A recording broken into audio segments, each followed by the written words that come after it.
Olá, pessoal, tudo bem? Então, hoje eu vou trabalhar com vocês mais dois conteúdos, né, sobre oxigenação e ventilação mecânica e também sobre dreno de tórax. Então, primeiro eu vou passar para vocês o dreno de tórax, onde a gente já vem conversando sobre questões de processos respiratórios, né? Todas as manobras que a gente precisa estar desenvolvendo dentro do contexto da urgência e emergência, tá ok? Vou compartilhar com vocês a minha tela e aí a gente vai trabalhando um pouquinho mais.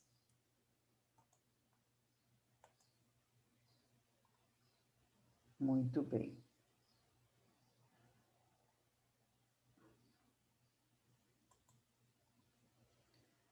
Deixa eu só abrir aqui com a tela geral. Muito bem. Opa, abriu ventilação mecânica. Deixa eu interromper e voltar de novo lá no compartilhamento.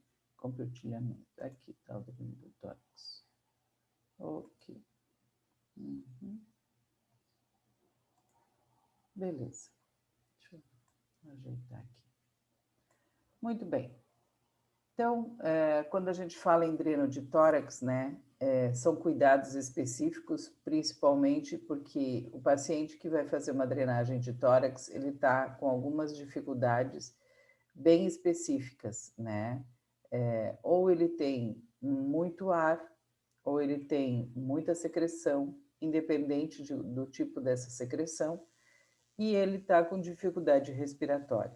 Não necessariamente todos os processos respiratórios têm necessidade de fazer o dreno de tórax. Mas o dreno geralmente tem um objetivo de esvaziar o conteúdo que é líquido ou gasoso que se encontra entre o pulmão e a pleura, né, que são cavidades do pulmão que precisa ser retirado, que são patológicos, que não deixam esse órgão funcionar dentro da sua normalidade.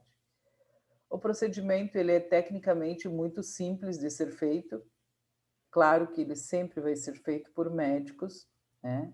Ele é um processo rápido de ser feito, não quer dizer que ele não seja doloroso, ele é doloroso, até porque mexe com uma parte bastante sensível do organismo, mas a morbidade dele, a morbidade é o quanto a pessoa fica adoecida, o quanto existe problemas de doença nessa pessoa, são elevados. Então, é um procedimento simples de ser feito, mas o processo de permanecer com o dreno de tórax causa bastante desconforto para o paciente.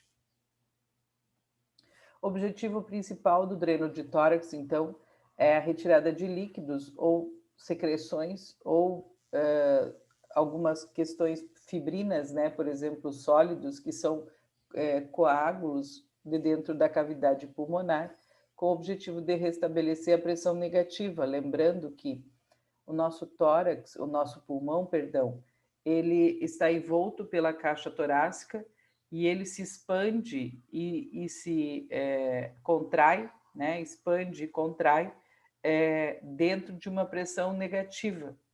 Quando essa pressão negativa é alterada, tipo, tem alguma perfuração ou ele tem algum processo de secreção dentro dele, ele não consegue fazer a expansão total. E com isso a gente não oxigena o suficiente para levar esse material todo para a circulação sanguínea. E aí estabelecendo um problema de resposta hemodinâmica não eficaz. Tá?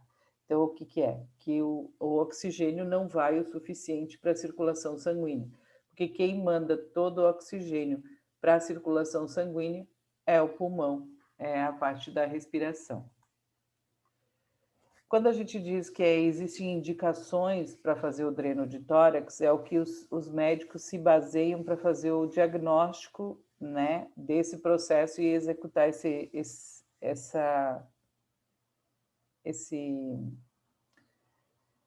essa ação, né, esse procedimento do dreno de tórax. Então, vejam só, O dreno de tórax pode ser utilizado no pós-operatório de pacientes que passam por cirurgias, tipo no mediastino, pacientes que sofrem de trauma na região torácica, por acidente, por exemplo, né? Pode ser automobilístico, pode ser acidente por arma branca, arma de fogo, queda, politraumatismo, enfim. Ou podem ser pessoas que já tenham doenças pré-estabelecidas. Então, por exemplo, enfisema pulmonar, alterações a nível de pulmão, fibroses pulmonares, né? Então, tudo isso, qualquer tipo de doença pulmonar que requeira a retirada de alguma substância que está dentro do pulmão. As principais indicações para drenagem são pneumotórax, que a gente já... Pneumotórax, quando há acúmulo de ar. Pneumo é ar, é volume, né? Na cavidade pleural. Hemotórax, que seria a concentração de sangue. Epiema pulmonar é quando tem acúmulo de pus, né? Por uma infecção, por algum tipo de transtorno que tenha acontecido bacteriano ou viral dentro dessa cavidade pulmonar, né? A gente precisa drenar, precisa tirar. Hidrotórax, que é quando tem água dentro do pulmão, líquidos, né? Secreções líquidas. E quilotórax, quando há acúmulo de linfa na cavidade pulmonar ou pleural, né? A gente chama de pleura porque vocês estão lembrados ainda que a gente tem lá na anatomia toda a parte de... nós temos o pulmão, os dois lóbulos pulmonares, né? Os dois glóbulos, são 5 lóbulos, né? Mas nós temos os dois pulmões, o lado direito e o lado esquerdo, e eles são revestidos pela pleura. Quando eles fazem esse revestimento, existe uma micro espaçamento que faz com que ele expanda e contrai, expanda e contrai. Então, essa camada em volta do pulmão, chamado pleura, ela faz todo o processo dessa contração e dessa expansão. Então, ela ajuda a fazer esse movimento, assim como a caixa torácica também. Porque senão, se a gente não tivesse a caixa torácica, a gente faria assim, né? Iria expandir ao longo. Então, tem que ter muito cuidado para a gente observar isso, que vai ser sempre avaliado essas indicações para a gente fazer, o médico fazer o dreno de tórax. Então, se a gente encontrar uma dessas possibilidades, o possível prognóstico, o possível diagnóstico seria fazer uma drenagem de tórax. Quais são os materiais que a gente geralmente usa, né? Aqui, então, tem uma foto aí de um exemplo de como que se faz, né? O dreno, como que ele fica. Ele fica entre as costelas, né? Existe um espaçamento adequado entre as costelas. Ali se faz uma incisão cirúrgica, né? Primeiro como nós já vimos no centro cirúrgico, todo procedimento cirúrgico tem que ser feito uma asepsia adequada. Então, o cirurgião que vai fazer, ou o médico que vai fazer uma antisepsia, né, adequada, com produtos adequados. Depois disso, ele vai estar paramentado já com luva estéril, de preferência um capote ou um avental, né, cirúrgico, tá? Com máscara, com óculos, e vai estar fazendo esse procedimento. Dentro desse aspecto, ele vai usar principalmente o bisturi grande, que é o bisturi 4, com lâmina 22, 25, né? Geralmente a 22, a 23, que são mais largas, tá? E a partir daí, ele vai fazer o processo de abertura. Então, ele vai, com o bisturi, passar, né? Fazer a abertura da pele, primeiro ele pode até, se o paciente tiver, se não for uma situação de emergência, ele pode fazer xilocaína antes e tal. Se for uma situação que o paciente já está comatoso, já está com algum problema, ele faz no osso mesmo, ele faz sem anestesia, tá? Então, depende muito da situação, ok? Às vezes o paciente já está em coma e aí ele não vai sentir nada. Mas aí um dos processos bem interessantes da drenagem, né, é que nós temos vários tipos de drenagem, e isso que a gente vai ver agora. Quando a gente fala em sucção, né, a gente tem ou o selo d'água, nós temos temos um com um frasco, com 2 frascos ou com 3 frascos. Cada um deles tem uma indicação e cada um deles tem cuidados específicos, porque nós podemos, com a falta de cuidado em relação a isso, nós podemos levar o nosso paciente ao óbito, porque nós estamos lidando com um dos órgãos mais importantes do organismo, que é um dos preservadores da nossa vida, que é o pulmão. Nós temos 3 órgãos que são essenciais, 4 se a gente expandir um pouquinho mais, que é coração, pulmão, cérebro e rim, né? Esses 4 órgãos que permeiam todo o nosso sistema. Ah, prof, mas, por exemplo, o intestino não é importante? Vamos lá, a musculatura não é importante, o osso não é importante, tudo no nosso corpo é importante, mas tem alguns órgãos que têm características de serem os detentores de alguns produtos que precisam ser usados para a sobrevivência dos outros. E no caso aqui, coração, pulmão, primeiramente, porque são eles que transportam e distribuem o sangue, que vai nutrir o cérebro, que vai comandar o restante do processo. E o rim, principalmente, porque ele vai fazer a filtragem. Então, de todas as impurezas. Então, tudo isso é importante, gente. Só que nós precisamos permear e preservar, né, esses órgãos, principalmente na UTI, a gente usa muito esses 4 órgãos, tá? Bom, vejam só, fontes e equipamentos de solução, sistema de parede ou portátil, a gente chama.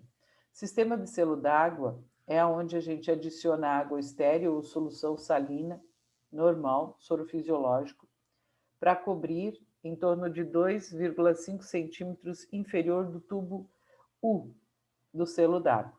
Ou despeje água estéril, né, ou soro na camada de controle de aspiração e a sucção for usada. Eu vou mostrar isso para vocês. Esse sistema de selo d'água, ele normalmente a gente coloca entre 30 ou 45 ml de cloreto de sódio ou água bidestilada, tá? Para indicador do diagnóstico do vazamento de ar. Então, a gente vai entender se tem vazamento ou não, tá? O sistema de sucção. Deixa eu só ver se eu consigo mexer aqui um pouquinho. Geralmente se faz no procedimento de urgência e emergência, né, gente? Principalmente de emergência na UTI, a gente usa fazer aquilo que eu coloquei para vocês antes. Geralmente tem uma bandeja de dreno torácico, onde a gente vai ter os cabos de bisturi, né? Normalmente o cabo 4, uma pinça ou um clamp de dreno, né? Uma pinça forte, por exemplo, uma Forster ou uma Cocker, né? A gente já conhece essas pinças, a gente já sabe quais são, que são pinças fortes.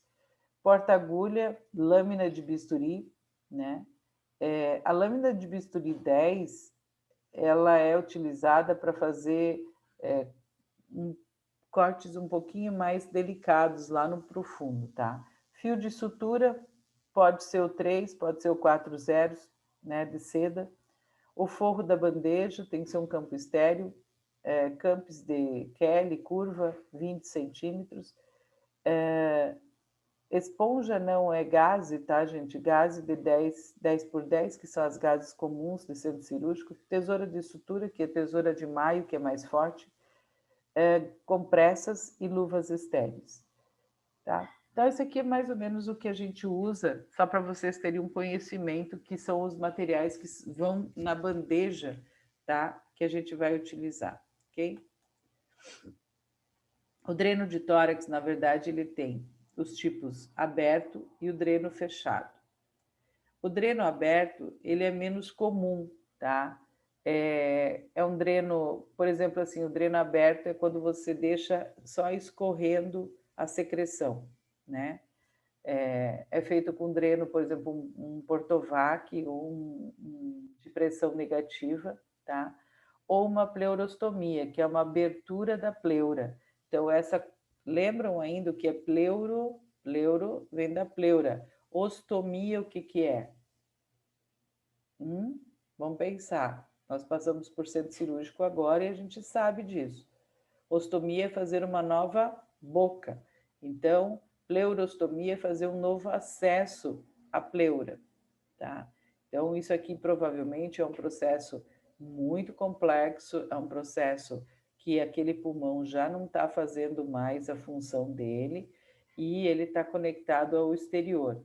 Isso quer dizer que ele precisa retirar boa parte das secreções e tudo que tem lá. Então, é um procedimento bastante radical. Mas o que mais nós usamos hoje, dentro do processo de unidade de terapia intensiva, são os drenos fechados, que são 3 tipos, como eu tinha falado para vocês.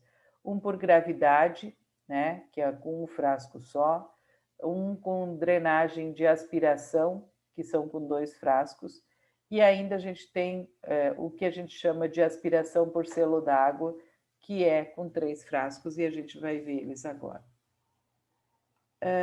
Vejam só, deixa eu ver se eu consigo tirar aqui, baixar um pouquinho. Deixar eu aqui no cantinho para vocês continuarem me vendo só. Então, vejam aqui. Por gravidade, por exemplo, com um frasco só, permite a saída de líquido e de ar gradualmente. É realizado conectando-se o dreno proveniente do tórax a um frasco com um tubo de vidro ou metal ou plástico também. E o mesmo fica submerso à água, formando um selo d'água que evita o ar retorne à cavidade pleural, tá? Então, geralmente a gente usa o vidro porque ele é um melhor vedador do que o plástico. O plástico deforma. Então, geralmente se faz o selo d'água em potes grandes de vidro, são aqueles vidros de aspiração, né? Que é bem comum para dreno de tórax. Hoje tem o de plástico rígido, ou também se faz, né, já. Mas tem que ter bastante cuidado, porque o de plástico tem que ficar, a ponta do dreno, a ponta do conector tem que ficar dentro da água, porque senão o paciente vai fazer uma hiperventilação e vai fazer um pneumotórax além do que ele já tem, tá? O 2, a gente... Deixa eu só ver se a gente tem aqui...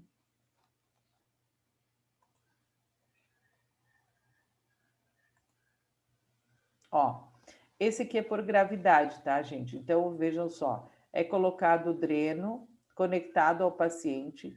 Uma das coisas bem importantes que a gente precisa observar é que o selo d'água, o dreno precisa estar conectado, tá? O dreno vem até aqui, assim, ó. Ele sai e fica até aqui, assim.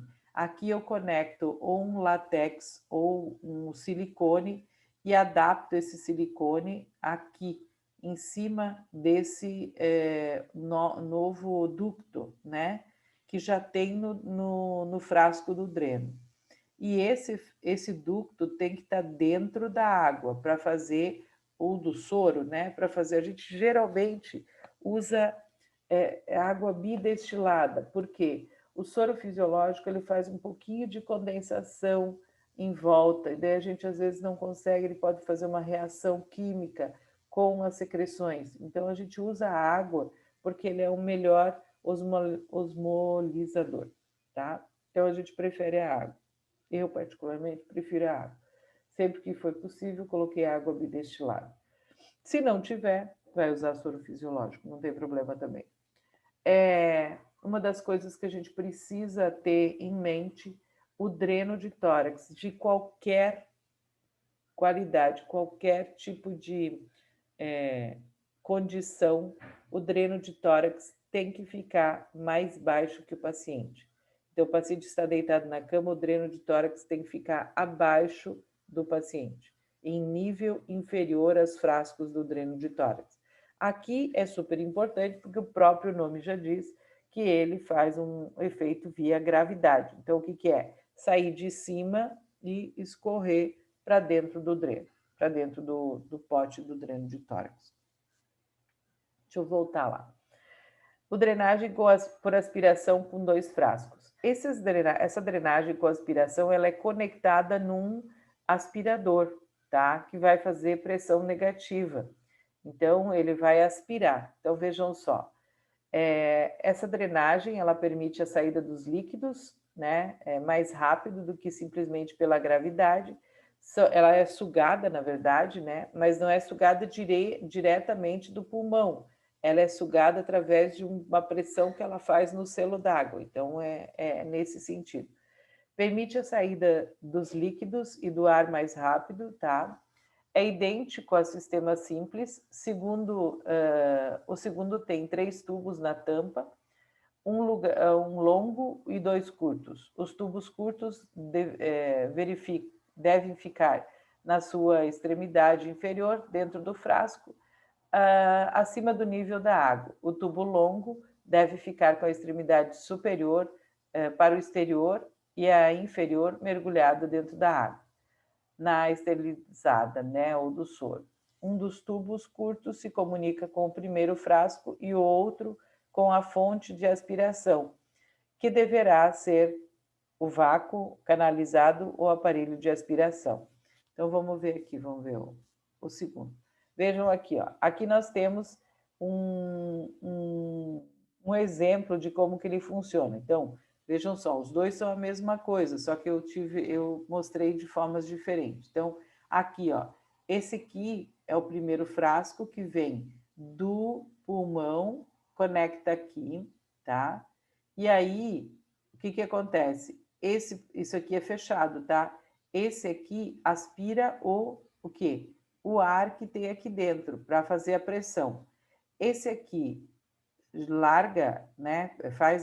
Pega a pressão e aqui o dreno, o suspiro, ele faz com que faça a troca de pressão. Só que o que acontece? Esse aqui faz a outra sucção. Ele não deixa esse longo aqui, ó, pessoal, olha só. Ó, conectado no paciente, cai a secreção aqui. Esse aqui faz com que haja uma pressão negativa dentro do frasco. Por quê? Porque ele está conectado aqui, ó. Ai, cadê? Aqui, ó, ele está conectado direto ao outro frasco, certo? Aqui tem vácuo, aqui tem pressão negativa. E aqui ele está fazendo bolhas, por quê? Porque ele é um respiro.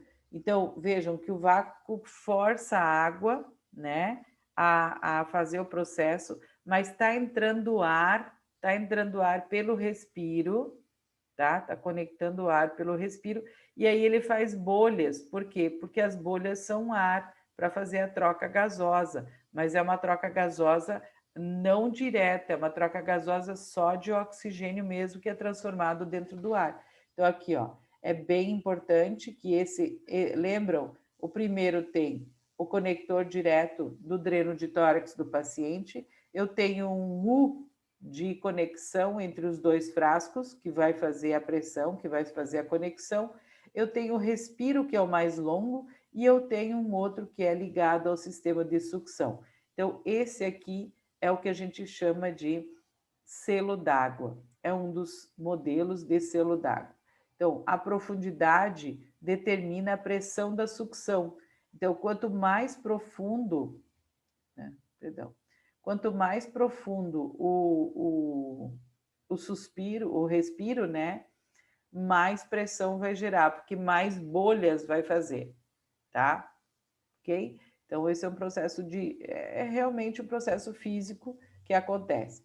Aqui embaixo eu estou deixando para vocês, é um videozinho, tá? Que é de como faz esse processo, como monta esse processo do dreno de aspiração. Por que a gente precisa saber disso? Porque somos nós que montamos. Quem instala somos nós. Quem faz o dreno, o procedimento é o médico, mas quem faz toda a manipulação, toda a troca, toda a higienização somos nós. E esse dreno, ele tem que ser esvaziado, ele tem algumas características que têm que ser cuidadas para a gente fazer esse processo, tá? E no final a gente tem a terceira drenagem, né? O terceiro tipo de dreno, que é a drenagem por aspiração com 3 frascos. Nesse método, a aspiração que chega do tórax do paciente é controlada pela profundidade na qual é submerso o tubo do frasco de controle de aspiração. O tubo no frasco de controle da aspiração deve borbulhar continuamente, né, ainda que suave, à medida que o ar penetra, de modo a reduzir a pressão da aspiração. Então, o segundo, que são com dois frascos, ele faz uma pressão média. No terceiro, ele faz uma pressão grande. Só que essa pressão grande é para grandes volumes, tá? Então, geralmente a gente coloca 3 frascos, é quando se tem uma expectativa de grande volume, tá ok? Então, deixa eu passar aqui. Vejam aqui, ó. Aqui, ó. Como que acontece? Ele faz uma aspiração, ó. Esse aqui vem do paciente e ele é o receptor do paciente, tá? É aqui que vem a secreção que vem do paciente. Então, essa secreção vem aqui. Eu tenho o U, que vai fazer a conexão aqui com o selo d'água, tá? Quanto mais, lembrando sempre que quanto mais profundo aqui, mais pressão ele vai fazer, tá? Aqui eu tenho a entrada de ar, que vai ser que vai ficar sobrando aqui, que ele vai fazer o movimento do segundo frasco lá atrás, né? Do 2 lá, tá? E aqui, ó, dentro desse, ele vai fazer a aspiração, eu aspiro, aqui ele borbulha. Mesmo esse aqui, os dois precisam borbulhar, aquilo que ele falou, tá? Então, assim, ó, se a gente for olhar aqui, um sistema de aspiração contínua, o frasco de escape, que é esse aqui, né? Tá? Então, por exemplo, o dreno desce aqui, o ar ele pode encher aqui e até passar para cá, não tem problema, aqui ele ainda pode condensar, mas aqui ele tem a parte do selo d'água e aqui ele tem a parte da profundidade. Vejam que aqui ele fica só um pouquinho submerso, mas aqui ele faz uma submersão grande. Então, isso faz com que a pressão aumente muito. Então, ele vai realmente puxar, aspirar bastante desse pulmão, ok? Bom, aqui a gente pode ver algumas complicações, por isso que eu disse que a morbidade ou a comorbidade ou a morbidade do paciente, ela é bem intensa, né? Então, o tempo de doença dele é grande. A técnica, geralmente o dreno de tórax, ele deve permanecer no máximo até 21 dias, mas pode ter outros processos. Por quê? Porque é um tubo que está inserido dentro do órgão. Então, esse é um dos nossos problemas, porque ele pode ser um dos agentes causadores de outros problemas. Então, o que a gente pode ver aqui? Na técnica de drenagem, a gente tem algumas complicações. O dreno não oscila, quer dizer, está obstruído ou fora do tórax, pode acontecer. A fixação do dreno não foi suturada. Tem uma questão. O dreno tem que ficar fixo lá dentro. E como é que eu tenho certeza? Porque o paciente está acordado e ele vai se mexer ou não, eu tenho que manipular o paciente. Eu tenho que dar banho de leite, eu tenho que aspirar, eu preciso trocar, eu preciso passar sonda, eu preciso fazer controles nele. Então, eu preciso movimentar ele. Como é que eu faço isso com um dreno de tórax? O dreno de tórax é fixado na pele, por isso que eu faço uma sutura. Eu não faço sutura para fechar a parede, né? Eu faço sutura para fixar o dreno. E como é que eu fixo o dreno sem perfurar ele, né? Então, tem toda uma técnica. Então, pode acontecer que o dreno fique mal fixado, tá? Então, a incisão não suturada, transfixação do dreno, perda do dreno, tipo assim, o dreno, por exemplo, ele acabou rompendo, alguma coisa assim, ou orifício no subcutâneo, quer dizer, tem outro orifício além daquele que a gente fez, tá? Então, tudo isso pode ser complicação na drenagem. Também pode ser complicação na drenagem, né? O próprio sistema de drenagem. Então, pode ser feito, por exemplo, a conexão, né? A coluna d'água fica muito acima do conector aqui, né? Fica muito acima e ela não suga. Esse aqui é para drenagem simples, tá, gente? Aqui, por exemplo, a conexão é muito estreita e daí ela não desce, ou ela é muito longa, ela não pode ter uma, vamos dizer assim, uma extensão muito grande entre o dreno de tórax, por exemplo, se a gente colocasse como se colocasse um látex de 2 metros. 2 metros não vai fazer pressão suficiente para aspirar o que eu preciso, tá? Então, também pode ser uma complicação. O transporte, por exemplo, como que eu posso transportar o paciente, né? Com aspiração, fazendo aspiração contínua, tá? Então, isso também é um processo, é um problema. Em algumas situações mais frequentes, né, de complicações, ausência de oscilação, quer dizer, não está borbulhando o dreno. Todo dreno de tórax com selo d'água tem que borbulhar, gente, tá? Então, as causas possíveis do dreno não borbulhar. O dreno está dobrado, o dreno está obstruído ou pinçado, o dreno está fora da cavidade pleural, as conexões são finas, quer dizer, está muito estreitado, conexões erradas, quer dizer, eu liguei e conectei no lado errado o dreno, que às vezes acontece. O tubo submerso menos de 2 centímetros. E a conduta para tudo isso, né, gente? No dreno dobrado, a gente dá uma manipulada no dreno e para ver se ele faz a desdobra, aspirar o dreno, tipo, tentar sugar, né? Ok? Abrir o dreno, né, que está fora da cavidade, abrir o dreno, tipo, tá clampeado, né? Redrenar, conexões finas, quer dizer, reestabelecer, conectar uma outra rede, trocar as conexões e esvaziar o frasco. Diminuir o débito de persistência de imagem radiológica. Quando a gente olha como que ficou depois, porque a gente geralmente o médico solicita um raio-x para verificar que a altura do dreno ficou dentro da pleura, né? Localizado dentro do próprio pulmão em si. O dreno está obstruído, está intermediário, está longo, intermediário é fino, o frasco do mesmo nível do dreno. Então, o que acontece? O frasco ficando no mesmo nível que o tórax, tá? Que o paciente está deitado, o frasco ficando no mesmo nível, ele não tem como aspirar, né? Então, isso é importante. E o frasco coletor cheio. Se ele está cheio, ele não tem para onde ir, né? E tudo isso, gente, com exceção de algumas questões de instalação do dreno, o restante é tudo processo que a enfermagem precisa observar e desenvolver. Aspirar o dreno, verificar o sistema, né? Se está muito longo, tem que reduzir, reposicionar o frasco, quer dizer, baixar o frasco e esvaziar o frasco, óbvio, né? Borbulhamento persistente. Orifício cutâneo alargado, então quer dizer, é muito grande o orifício na região torácica, conexões mal adaptadas, tampa do frasco não vedada, defeito do frasco coletor e orifícios do dreno no subcutâneo.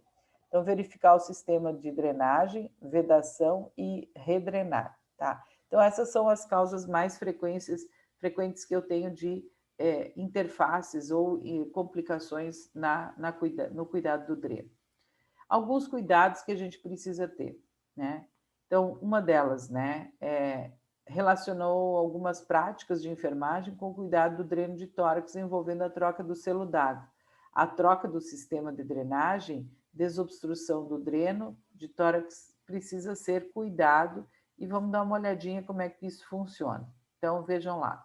Primeira coisa que a gente precisa sempre, né, gente? Sempre, a gente vai sempre voltar a isso, é o quê? É preparar o paciente e a família para o procedimento a ser realizado. Porque o que acontece?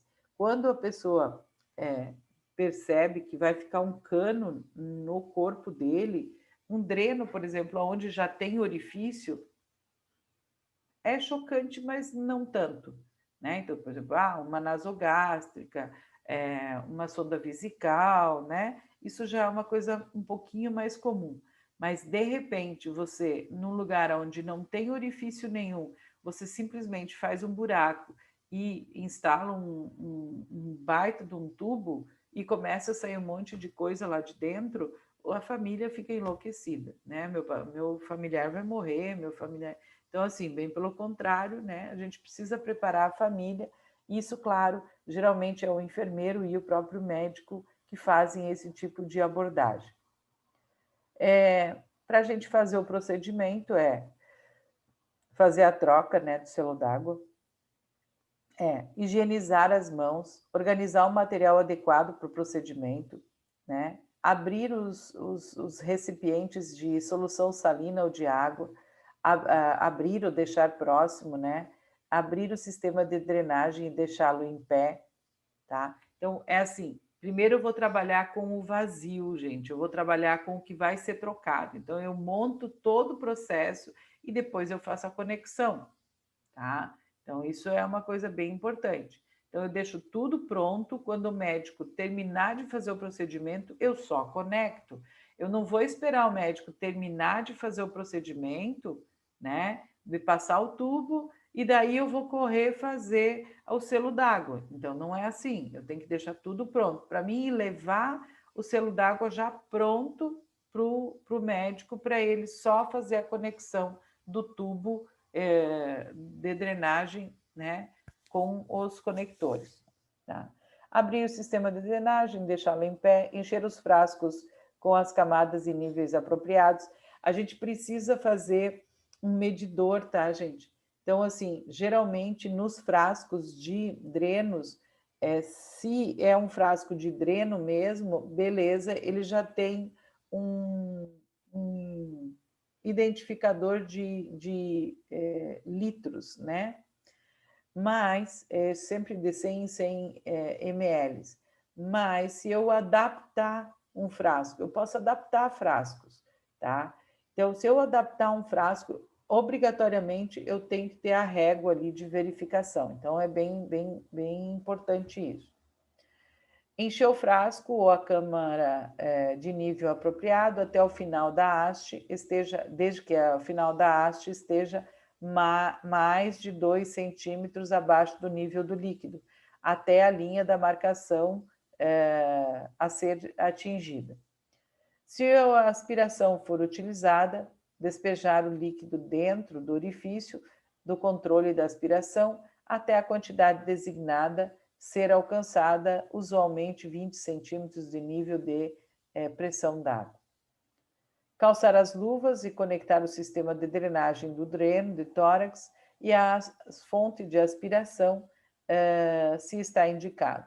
Conectar o dreno a um tubo de entrada de coleta da drenagem do frasco ou da câmara, manter as pontas dos conectores estéreis, marcar o nível original de líquidos com adesivo, né, na parte externa da unidade. Marcar a data, horário e o nível da drenagem. Então, assim, qual que é o nível de água? Para quê? Para que eu possa saber quanto foi absorvido, quanto foi retirado. Então, o nível de água está aqui, esse é o meu nível de água. Então, daqui para cima, o que teve é secreção, ou sangue, ou ar, ou pus, né, o que for, tá? Cuidados de enfermagem na troca do dreno. Isso aqui, gente, é quando eu já tenho dreno feito e eu vou trocar esse dreno, tá ok? Então, vejam aqui. Se tiver trocado o sistema, trocando o sistema de drenagem, solicitar ao paciente para inspirar profundamente, segurando o ar, e abaixe-se levemente enquanto o sistema está sendo trocado de modo rápido. Pinçar o dreno por alguns minutos enquanto realiza a troca. Isso, gente, é imprescindível. Eu não posso fazer a troca sem pinçar por exemplo, assim, sem pinçar o tubo. Porque se eu fizer a troca sem pinçar o tubo, o que vai acontecer? O ar vai voltar. Eu estou tentando tirar ar, eu estou tentando, né? Se eu abrir esse dreno aqui, eu fiz um selo d'água que faz pressão. E eu estou tentando tirar a pressão positiva que está lá dentro do tórax. Se eu abrir o selo d'água e deixar o dreno de tórax aberto, eu vou perder todo o meu serviço, de todos os dias, porque eu vou jogar ar positivo lá para dentro de novo. Então, o que eu preciso? Eu preciso fazer um clamp, eu preciso ter a certeza, eu dobro o conector, eu dobro o conector e clampeio ele. Dobro e clampeio, tá? Dobrei, né? Para impedir que passe ar e ainda clampeio ele, ok? Para realmente impedir a passagem de ar nesse processo. Aí eu desconecto aqui, aí eu posso, tá? Por quê? Porque, afinal de contas, esse material aqui eu vou desprezar e vou trazer um outro esterilizado e pronto para ser usado, ok? Isso é uma coisa super importante. O paciente tem que ficar deitado em repouso no leito, de preferência bem quietinho, para que a gente possa fazer essa troca de selo d'água. A gente chama de selo d'água. Se a indicação da drenagem for devido à presença de pneumotórax, pinçar o dreno por período mínimo apenas para a troca do frasco. Se for indicado, conectar o tubo de controle de aspiração da câmera para a fonte de aspiração. Claro que quando você pinça, você vai ter que desligar a fonte de aspiração, senão ela vai continuar aspirando e ela não vai aspirar nada, ela vai aspirar ar, e daí vai encher o frasco de ar e aí nós temos um problema. Ajustar o regulador do fluxo de aspiração até notar um suave borbulhamento na câmara de controle de aspiração. Isso é para quando você reconectar, tá? Desprezar as luvas e o material descartável. Administrar analgésico prescrito, porque às vezes pode dar dor.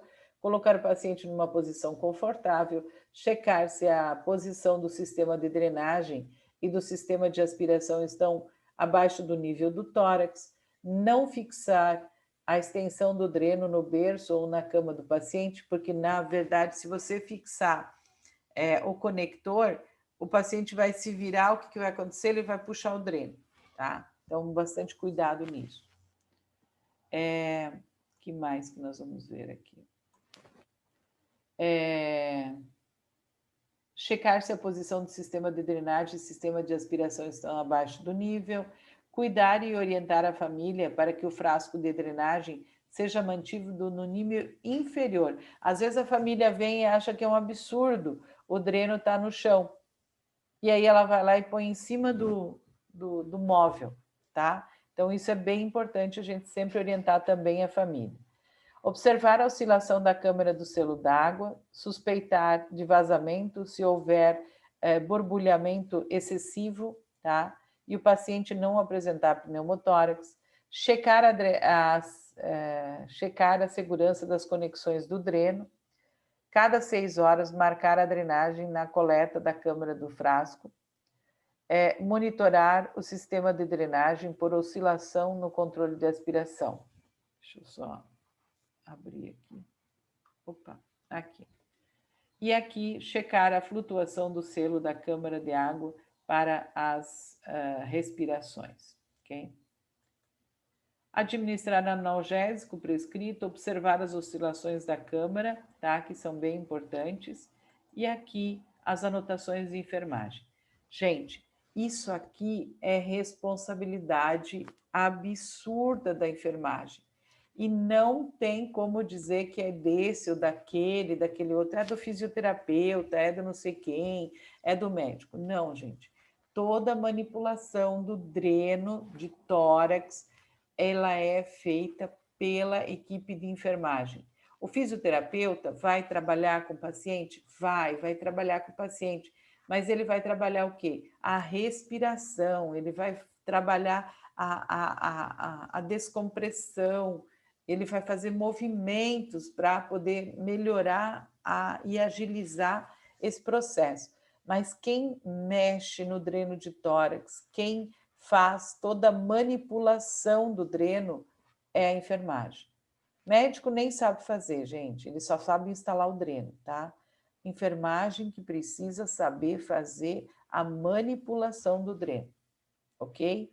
Então vejam aqui, ó, importantíssimo, os controles do dreno. Por quê? Porque esse é um dos controles hídricos que a gente tem lá, né?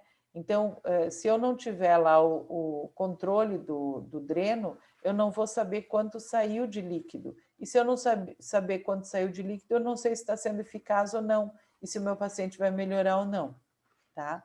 Então, vejam lá, data, hora do procedimento, local da inserção do dreno, porque pode ser posterior, pode ser lateral, pode ser anterior. Então, tem vários locais em toda a região do tórax. Principalmente nessas regiões na base inferior, né, do tórax, porque o acúmulo, a tendência do acúmulo das secreções são na nível inferior, tá bom? Aspecto característico da secreção: drenada, serosa, hemática, purulenta ou sedimentos, que seriam coágulos, volume drenado, volume do selo d'água, oscilações, troca e tipo de curativo, tem que ser feito um curativo oclusivo nesse dreno, troca do frasco, né?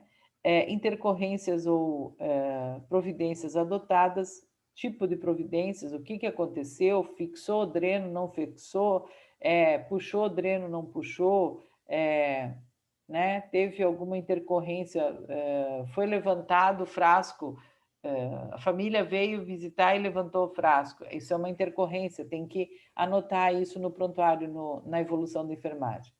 Desconexão acidental, tipo, desconectou o dreno, né? Então, tudo isso a gente precisa olhar, tá ok?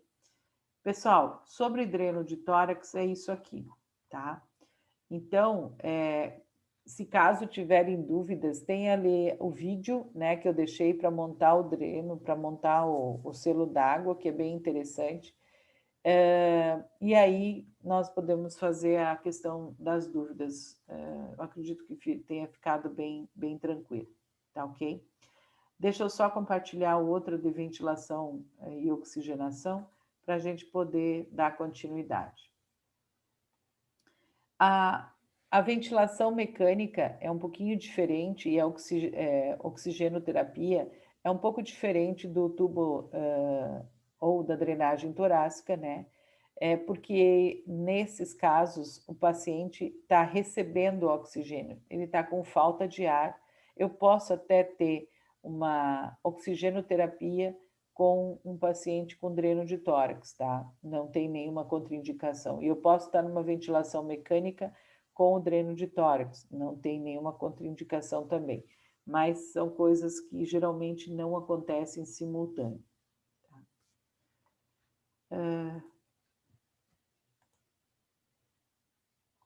Quando a gente olha para o que é a oxigenoterapia, né, gente?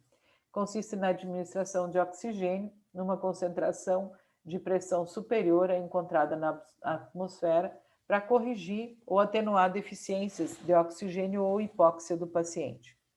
Tem o objetivo, né, de reduzir o esforço ventilatório, quer dizer, a dificuldade que o paciente tem de aspirar, né, ou inspirar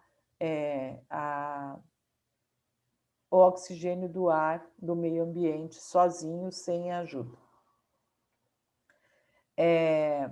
Normalmente, né, precisa ser observado a questão, pode ser atelectasia, quer dizer, pode ser colabamento dos pulmões, né, e aí com a pleura, né, e aí teria que ter um processo com dreno de tórax, né. Quanto aos volumes pulmonares, são diminuídos devido à hipoventilação alveolar. Esse procedimento aumenta o nível de oxigênio dos alvéolos, bem como situações de infarto do miocárdio e em arritmias cardíacas, e a administração de oxigênio é necessária para o paciente cujo miocárdio já está comprometido. Quer dizer, tem que dar uma aliviada no coração para ele não precisar bombar tanto, então para resguardar ele, para ele ficar num ritmo mais calmo, menos acelerado. O oxigênio é um ar transparente, incolor, insípido, inodor e discretamente mais pesado que o ar atmosférico, frio, seco e faz vasoconstrição, tá? Então, geralmente, quando a gente mexe com isso aqui, a gente traz sistema de oxigenoterapia de fluxo baixo ou de fluxo alto. Aqui a gente usa cânula nasal dupla, catéter nasofaríngeo, máscara facial de nebulização, ou sistema de alto fluxo, que é a máscara de Venturi, que é aquela máscara que cobre o paciente que a gente vai ver aqui, ó. Então, oxigenoterapia, principal modalidade de suporte respiratório em neonatologia, tá? Essa aqui é uma máscara que mantém o nosso bebezinho, né? Ele vai recebendo suporte, ele não está fechado totalmente, mas ele está numa câmara, né, de oxigênio, mas é um capacete, a gente chama, né? Ok? E aqui a gente tem também, né, uma ventilação, suporte de ventilação positivo para o paciente, que ele está recebendo, né, o suporte de ventilação, tá? Isso aqui também é de um bebê. Mas aí a gente tem alguns cuidados com a neonatologia, tá, gente? Principalmente, né, as vias aéreas, principalmente eu preciso aspirá-las, se caso eu identificar que realmente está tendo um problema. Proporcionar fonte umidificada, nunca instalar e fazer o oxigênio sem umidificar, porque ele é frio, seco, né? E se eu não umidificar ele, eu posso fazer lesões, tanto na região onde passa o ar, né? Ele resseca tudo e faz necrose, ou ainda o oxigênio, se eu tiver com os olhos abertos, o oxigênio pode fazer uma lesão a nível de visão, tá? Então é bem complexo isso, precisa ser bem cuidado. Observar a resposta do paciente ao oxigênio, organizar os cuidados de enfermagem de modo que a interrupção da terapia seja mínima, verificar todos os equipamentos a cada plantão, limpeza, desinfecção, troca, manter materiais combustíveis isolados, né, porque o oxigênio é altamente inflamável, encerrar gradualmente a oxigenoterapia. Eu não posso simplesmente colocar um capacete no bebê ou, né, no recém-nascido. E daí agora, então tá, então posso tirar. E tira tudo. O paciente, né, está recebendo ar de uma forma fácil, ele precisa fazer o desmame disso, ele precisa ir tirando isso aos poucos, reduzindo a quantidade de oxigênio, né? E com isso vamos tirando ele. Avaliar sinais vitais e controlar os parâmetros, né? Instalar oxímetros de pulso para verificação, né, e avaliação de quanto que está a oximetria, registrar as condutas e comunicações intercorrências, tá? E promover o suporte à família.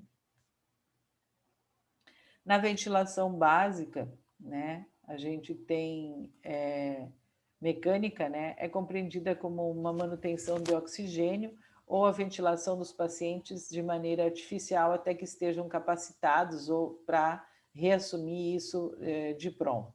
A ventilação mecânica basicamente é feita através do uso de pressão positiva das vias aéreas, ao contrário do que se utiliza no seu estado clínico, que seriam as pressões negativas. Dessa forma, pode-se dividir a ventilação de pressão positiva em 4 fases. A fase de inspiração, a mudança de fase para a fase expiratória, a fase expiratória e a mudança para a fase inspiratória. Então, são ciclos, né? Eu inspiro, faço essa expiração e inspiro, né? Faço essa pausa, pausa, pausa, pausa. Tá? São 4 estações. Os modos de ventilação, né? O modo de ventilação determina a fase inspiratória de maneira geral, que existem 4 modos básicos, né? A ventilação controlada, a assistida e a assistida controlada. E ainda tem a ventilação mandatória ou intermitente. Então, aqui a gente vai ver cada uma delas, tá? Mas elas são simples. Cada uma delas vai ter a sua característica. Então, o modo de ventilação controlada é por um aparelho. Ele determina a fase, o médico vai lá e regula qual é o tipo de ventilação que ele quer, que é tipo da anestesia geral, tá? Então, essa é a controlada. Quando eu tenho a assistida, o modo ventilatório, né, o aparelho determina o início da inspiração e, por critério de pressão ou fluxo, tá? O ciclo só se inicia com o esforço do paciente. Então, é uma intercalação. Então, ele manda o ar para dentro, mas o expirar é do paciente. É como se você fizesse isso em conjunto já, para que o paciente também faça parte dele, porque senão eu faço só a controlada, né? O paciente fica inconsciente completamente. E a assistida e controlada. De modo assistido, permite que o mecanismo duplo de disparo, fornecendo maior segurança para o paciente, pois, então, assim, o que ele tem? Ele manda o ar, ele espera X tempo, se o paciente não responder, o aparelho responde. Tipo assim, o aparelho faz o ar sair, né? Ele suga o ar lá de dentro. Então, é esse processo que é o assistido controlado. E ainda a gente tem o mandatório intermitente, que seria quando a gente tem as ventilações, uma combinação ventilatória de controlada e assistida intercalada, espontânea do paciente dentro do próprio circuito. Então, eu faço a ventilação, o paciente, eu mando o ar para dentro, o paciente vai fazendo essa troca, né? Mas ele tem horas que o paciente faz e tem horas que a máquina faz, então por isso que ele é intermitente, tá? Ciclagem do ventilador, né? O ventilador é o processo como um todo de ventilação, né? Determina a mudança de fase de inspiração para expiração. Ela pode ocorrer de acordo com o tempo, o volume, a pressão e o fluxo que é determinado. A ciclagem de tempo, né? Então, ele tem tempo correto para acontecer. Ciclagem de volume é quantos litros por segundo eu preciso, né? E a ciclagem por pressão é a fase inspiratória, quanto que eu preciso receber lá dentro, qual é a pressão que eu tenho que ter lá dentro.